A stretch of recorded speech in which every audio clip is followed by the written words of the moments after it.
Allez, salut à tous, c'est Ouz et j'espère que vous avez la pêche. On se retrouve aujourd'hui sur Dragon Quest Monsters, le prince des ombres.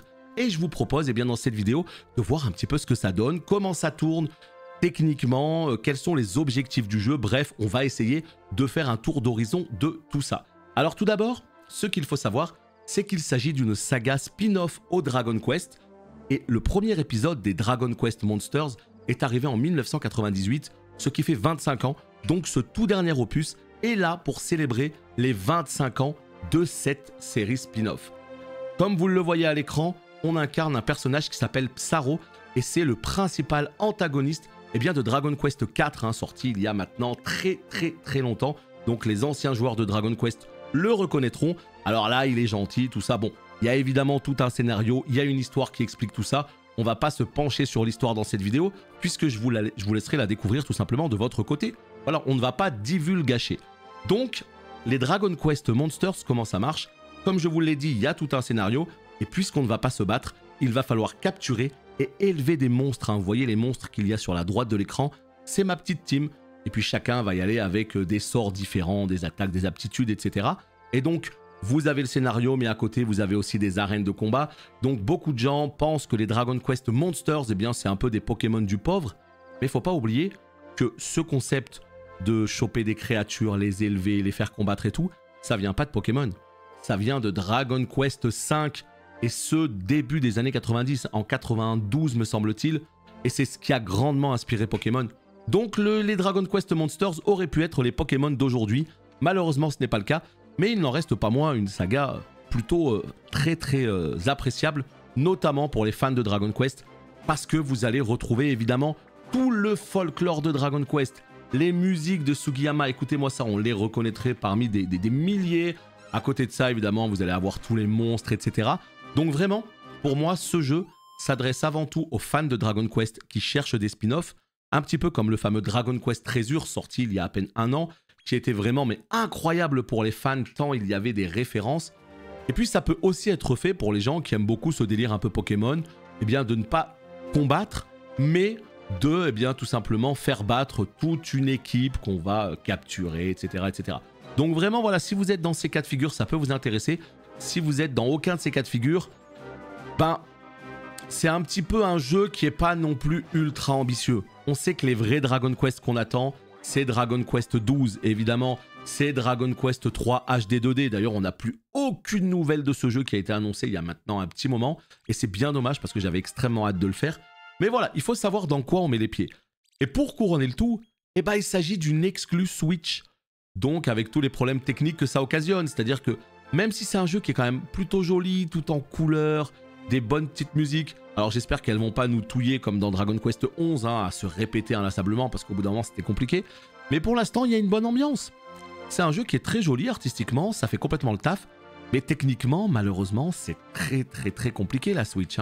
On est fin 2023, ça commence à devenir très compliqué. C'était déjà compliqué en 2017, que dire de 2023? Donc vraiment, moi la première chose, c'est vivement la Switch 2. Voilà, histoire de redonner un petit coup à toutes les exclus Switch, parce que voilà, ce jeu est une exclus Switch. Si vous voulez y jouer, vous n'avez pas le choix. Alors, je trouve que c'est un jeu qui se prête parfaitement à la Switch.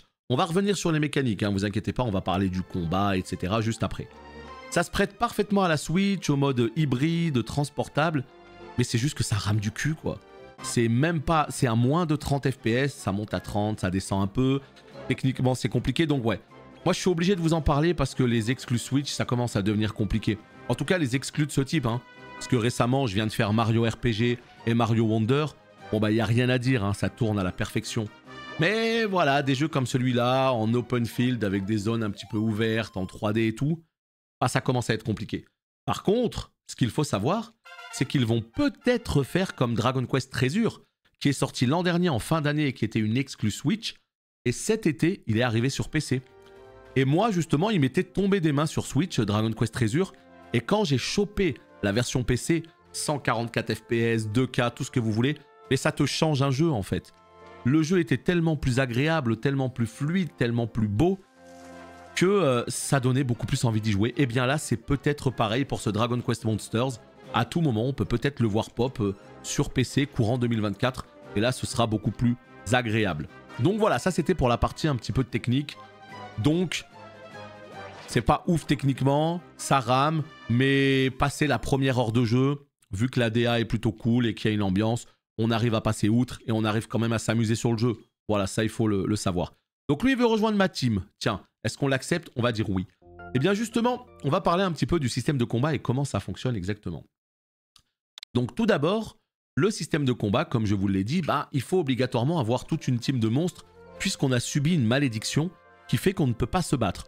À lui, Psaro, c'est un vrai crack, hein, il OS tout le monde, mais boum. Dès le début du jeu, première cinématique, il peut plus se battre, terminé. Et donc, ce qui va se passer, c'est qu'au début, on va vous donner un premier familier, et après, pour choper les autres, eh bien, gluants, etc., il faut tout simplement les combattre. Et pendant qu'on les combat, vous avez plusieurs possibilités pour les recruter. Tiens, on va voir les E là. Voilà, hop, les petits poivrons. Donc, comment ça se passe exactement? Le système de combat, sur la gauche, vous avez combattre. Si j'appuie dessus, tous les ennemis vont taper selon la technique, j'allais dire la technique et la tactique, j'ai fait un mix des deux. Selon la tactique qu'on va leur mettre en place, eh bien, ils vont attaquer ou faire des dégâts ou soigner. Donc là, tout d'abord, on peut aller dans tactique, et là, vous voyez, le premier, justement, Ornithox, juste là, je peux demander à ce qu'il tape sans pitié. Donc, il utilise tous les PM qu'il a, il balance la totale, tout ce qu'il faut, c'est faire des dégâts. Je peux faire saper l'ennemi, donc on va privilégier l'utilisation de compétences qui infligent des altérations d'état ou qui l'affaiblissent. Ça, c'est très bien pour les recruter notamment. Soutien aux alliés, soin avant tout, ou tout simplement pas de magie. Donc lui, je pourrais même le mettre en pas de magie d'ailleurs. Hop! Et on peut faire pareil pour toute la team. Lui, je pourrais le mettre en soin, hein, puisqu'il a la possibilité de faire des soins. Donc sur la droite, pour chacun des monstres, vous avez tout un tas d'informations. Vous avez le niveau, l'XP, vous avez les PV, les PM, l'attaque, etc. Vous avez l'accessoire que vous lui avez équipé. Vous avez tous les talents que vous avez débloqués. Là, vous voyez, par exemple, j'ai des points de talent que je vais pouvoir utiliser pour aller chercher d'autres compétences. Donc au début, vous allez chercher celle à 3, hein, c'est un sort de flamme. Puis après, les premiers secours, etc.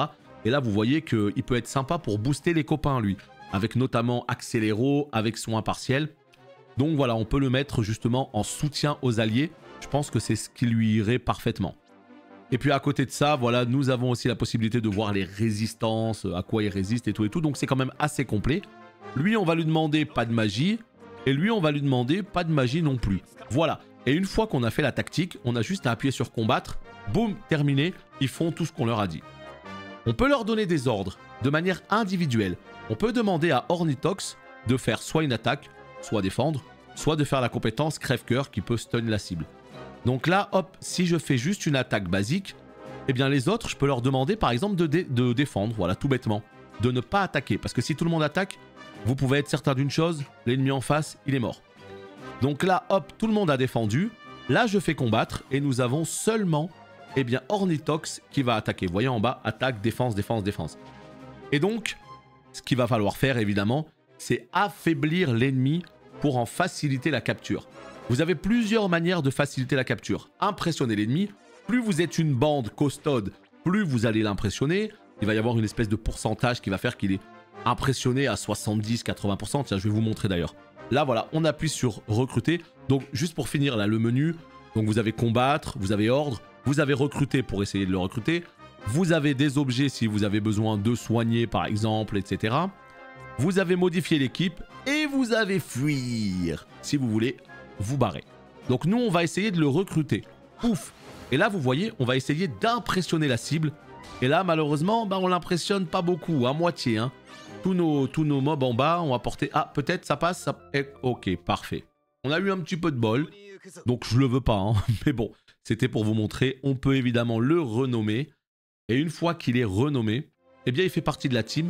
Et là, vous voyez, il vient en bas dans l'équipe réserve. Et donc, l'objectif, vous allez vous construire comme ça toute une bande avec les forces, les faiblesses. Quand vous allez faire les combats d'arène, vous allez faire les meilleurs types et tout. Vous connaissez ce genre de jeu. Là, vous avez la possibilité de modifier l'équipe. Voilà, si par exemple on a envie d'en virer un pour en prendre un autre, c'est par là que ça se passe.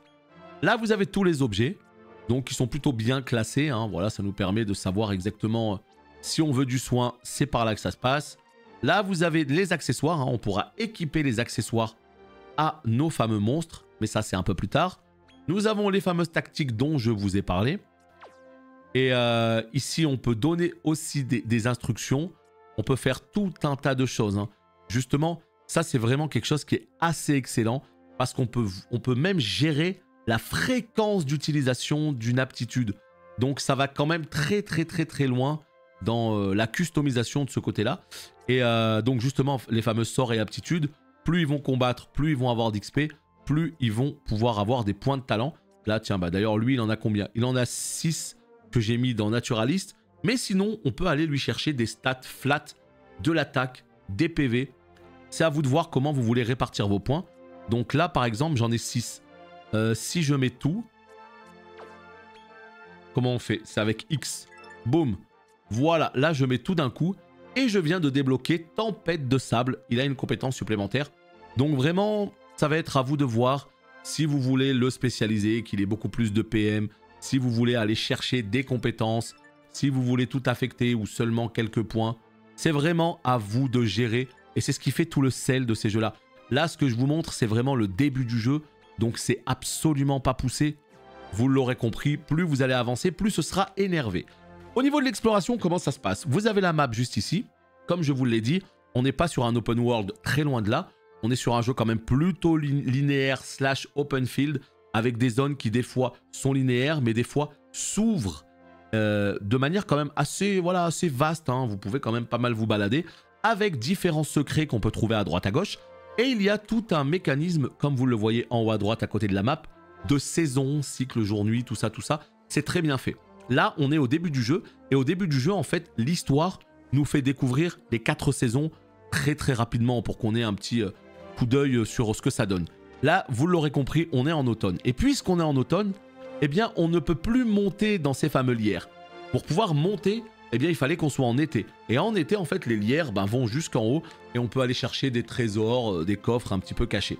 Là, la particularité de l'automne, ça va être les espèces de tas de feuilles. Je vais essayer de voir si je peux vous en trouver un. Regardez comme ça rame le petit bonhomme là. De toute façon, ça c'est souvent dans les jeux, hein. Des fois, il y a des gens qui sont en 2e, 3e plan, ils rament de fou. J'imagine que c'est fait exprès. Voilà, la console ne va pas trop générer les textures qui sont lointaines pour éviter de mettre le jeu en PLS. On va d'ailleurs aller de l'autre côté carrément. Et comme ça, on pourra ensemble découvrir une autre saison.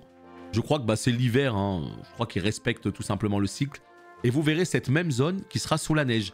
Moi, je trouve ça toujours trop bien dans les jeux quand il y a un cycle comme ça, jour-nuit, quand il y a de la météo, quand il peut pleuvoir, quand il peut neiger.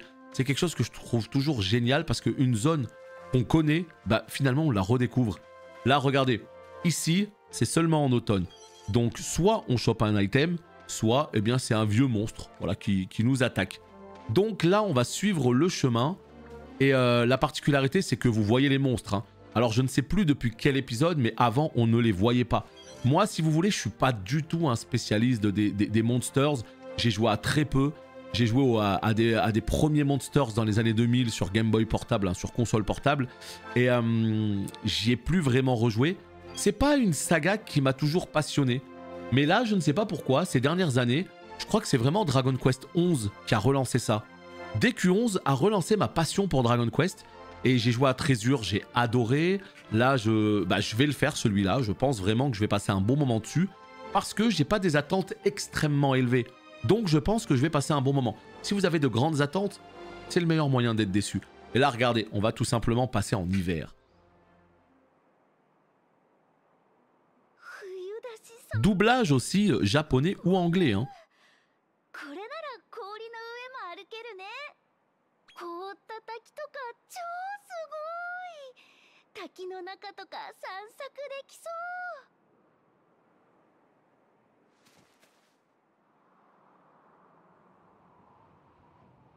Donc voilà, plutôt sympa pour un petit jeu comme ça.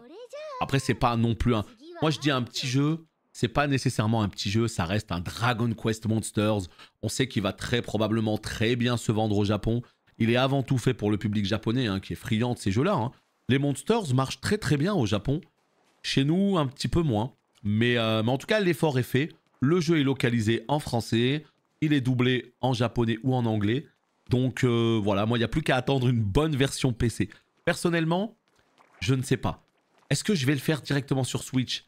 Est-ce que je vais attendre une éventuelle version PC pour y jouer dans les meilleures conditions? En fait, en temps normal, je l'aurais fait directement sur Switch. Mais ça m'a tellement changé la vie et l'expérience de faire eh bien, Dragon Quest Treasure sur PC que j'ai presque envie d'attendre. J'ai envie de le faire, mais d'un autre côté, j'ai envie d'attendre. Sauf que le problème, c'est que ça se trouve, je vais attendre dans le vent. Ça se trouve, ce jeu n'est absolument pas prévu pour arriver sur PC. Et puis, j'aurais attendu pour rien. Donc, je pense que je vais le faire et puis c'est tout. J'ai envie d'y jouer, donc voilà, il faut y aller, il faut se faire plaisir tout simplement. Donc là, hop, vu qu'on est en hiver, on a eu accès bien tout simplement à cette grotte qui était inaccessible sinon. Et nous avons un petit coffre qui nous attend juste au bout. Encore une fois, c'est vraiment que le tuto de base. Hein. Et ce qu'il faut savoir, c'est qu'il y a une démo qui est disponible. Et en plus, la démo est plutôt très généreuse, hein, comme souvent avec les jeux Square. Vous pouvez jouer genre plus de 3 heures. Moi, j'y ai joué il y a plusieurs mois. Il me semble que c'était en septembre. Hein. Je crois qu'elle est sortie vers le 13-14 septembre. Et j'ai pu faire 3 heures sur le jeu. Ce qui m'a donné une bonne idée du jeu déjà à la base. Et je m'étais dit, ah, ça m'intéresse. Si on le prend pour ce qu'il est, c'est-à-dire un petit spin-off à la Pokémon, bon, ça le fait. C'est sympa. Maintenant, si on s'attend à un vrai Dragon Quest canonique et ambitieux, on va être déçu. Donc à vous de vous mettre au niveau, on va dire, pour ne pas être déçu. Donc là, on va pouvoir avancer encore un petit peu, mais je crois qu'on a fait le tour des saisons. À mon avis, on n'aura pas vraiment de saison supplémentaire. Alors, il y a toujours des musiques dans le jeu, hein, généralement. Je ne sais pas si c'est le scénario, en tout cas l'avancée du scénario qui fait que là, il n'y en a plus. J'imagine que oui, hein, puisqu'il y en a vraiment toujours, normalement. Et c'est d'ailleurs souvent un des problèmes quand même des Dragon Quest. C'est qu'il y a des thèmes qui sont géniaux, mais ils tournent tellement en boucle que ça finit par rendre fou. Donc quand il y a des périodes un petit peu d'accalmie comme ça, ça fait du bien, ça fait plaisir. Donc je vais juste avancer un tout petit peu pour voir si on va changer ou pas. Mais vous voyez, ça change complètement les décors. Hein. Ah, peut-être, peut-être pas. Le printemps. Eh bien écoutez, le printemps. Voilà donc, évidemment, quand vous jouerez au jeu et que vous avancerez dans l'histoire, vous verrez que les saisons ne changeront pas aussi vite. Donc vous voyez, là elle nous parle justement du printemps, de la fleur qu'il y a directement sur la rivière. Et on va pouvoir évidemment monter dessus, etc. etc. Donc voilà, ça vous permet d'avoir un petit aperçu du jeu. C'était l'objectif de cette vidéo, hein, petite vidéo assez courte, pour pouvoir, eh bien, justement, voir de quoi il s'agit. C'est un spin-off de Dragon Quest. On incarne Psaro, l'antagoniste de DQ4. C'est un jeu qui va être plein de références aux différents Dragon Quest. Donc si vous aimez cette saga, vous devriez passer un bon moment sur ce jeu. Mais il faut le prendre pour ce qu'il est. C'est-à-dire un petit spin-off, pas ultra cher, qui surfe sur la licence et qui permet quand même des mécaniques de jeu très sympatoches. Hein, parce qu'il y a une vraie profondeur avec tous ces monstres. Il y a une histoire, il y a un scénario qui est plutôt sympa à suivre. Et à côté de ça, évidemment, vous avez tous les combats d'arène, etc., etc. Donc voilà, un petit jeu sur la Switch. Pour un petit jeu sur la Switch, ça passe très très bien. Et là, nous avons débloqué, eh bien tout simplement, la téléportation. Puisque oui, nous avons la possibilité de nous téléporter pour revenir, évidemment, au lieu qu'on a déjà visité. Un grand classique. Voilà, voilà. Merci beaucoup d'avoir regardé cette vidéo. Je vous souhaite une excellente fin de journée. Et je vous dis à la prochaine. Bye bye.